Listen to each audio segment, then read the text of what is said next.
welcome to Lemon Studios, where we talk anything and everything entertainment. I'm, of course, Lemon himself, and this is Crash. Blech. His tongue got in my mouth. And I'm going to talk to you about my review for episode 8 of She-Hulk. So, for those who haven't been following, and I've got to make the playlist. I've been meaning to, I just haven't had time to do it. Episode 7, I thought, was the worst episode of the season so far. That doesn't necessarily mean the episode was bad. I just wasn't the hugest fan of it. Like, I still laughed during it. I still had somewhat of a good time, but it was just kind of like, what are we doing here? And then this episode comes out, and it's a huge, huge step up. If last week is my least favorite, this is probably going to be my favorite.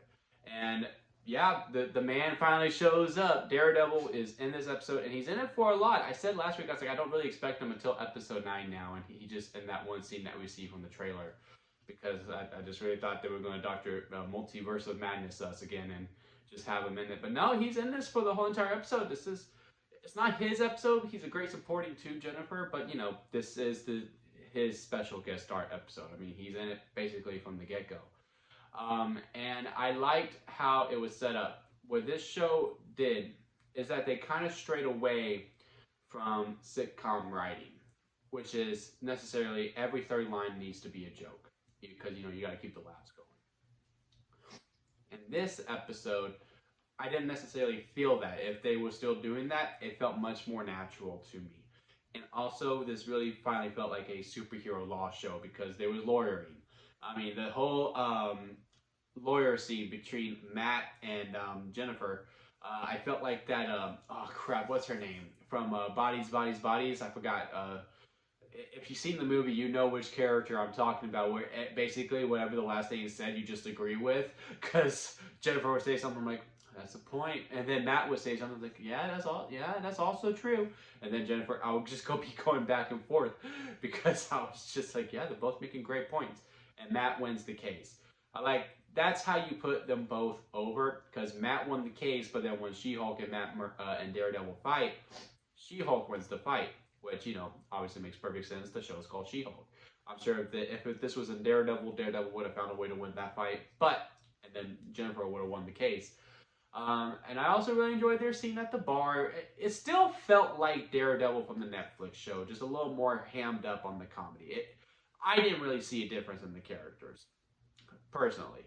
I just saw one was a little more lighthearted than the other. That's really the only difference that I saw. Because he was still suave with it. He was smooth with it. And when she was asking, are you feeling that? I was like, as friends, I don't really see her as a couple. And then at the end, they hook up, which is fine. It was just weird for me to see that. I don't know why, it just was. But yeah, and then there was action. Like I said, this show, like, the comedy felt more natural. There was actual lawyering. And there was, you know, an actual fight scene, and we finally see She-Hulk in her suit. And then, yeah, Frogman was made as a joke, which, you know, he always was going to be.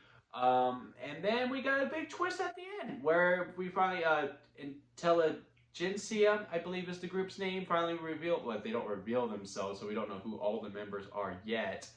However, I will say this. So I'm assuming Jennifer's going to lose her job next week, right? Because, like, you know, she hulked out at the end. But, like, honestly, like, while I was watching, like, everything was, like, coming up, like, in the backgrounds, and, like, there's text messages. And, like, there was supposed to be, like, these horror things because, like, it was played, like, oh, man, like, all her secrets are being revealed. And, like, yeah, Jennifer has a right to be mad because, like, you don't want your personal life to be exposed like that, especially a sex tape that you don't give consent to. But me, as, like, if I was in the outside, like, looking in, and then, like, all that was getting out, I was like, so she has sex?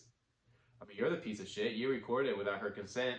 Okay, she looked up Captain America. What woman wouldn't? Like, hell, what guy wouldn't at this point? And then, like, I didn't really read the messages that much. So I don't know which messages are bad necessarily. But even then, I'm just like, it's like just witty banter of anything. Like, I wouldn't have seen anything bad. But then she hulked out. I was like, okay, yeah, no, you kind of look bad. But yeah, color me like really intrigued for the finale. I'm glad like we're not just gonna have this big reveal of a villain. Like they're gonna be front and center. I hope we continue this method of that the comedy is more naturally inserted in. This really felt like it went back to like episodes 1 and 2, which were like really strong because again the comedy just felt more natural. And And again, it wasn't feel like every third line has to be a joke. We have to make it funny. And then the comedy feels more natural. There's more action. Maybe there's a case as well. I hope we just get another rehash of this for the finale, and then get ready for season 2 or wherever She-Hulk also lands up. Because I do like the character. I was going back and forth. Like, I don't know if she's like really a mainstay. Like, I don't think it would have worked as a movie, but I think she's going to be a great supporting character for other heroes. But this episode is starting to make me believe again that she can be a leading person.